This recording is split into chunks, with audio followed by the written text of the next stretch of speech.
ಭಾಗ್ಯದ ಲಕ್ಷ್ಮೀ ಬಾರಮ್ಮ, ಭಾಗ್ಯದ ಲಕ್ಷ್ಮೀ ಬಾರಮ್ಮ,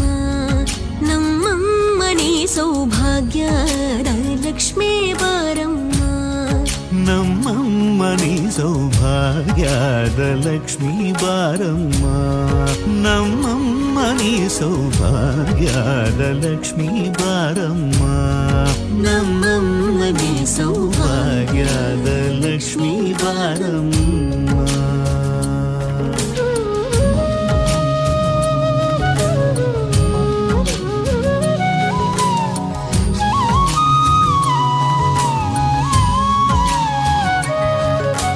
ಹೆಜ್ಜೆಯ ಮೇಲೆ ಹೆಜ್ಜೆಯ ನಿಕ್ಕುತ ಗೆಜ್ಜ ಕಾಲ್ಗಳ ಧ್ವನಿಯ ಮಾಡುತ್ತ ಸಜ್ಜನ ಸಾಧು ಪೂಜೆಯ ವೇಳೆಗೆ ಮಜ್ಜಿಗೆಯೊಳಗಿನ ಬೆಣ್ಣ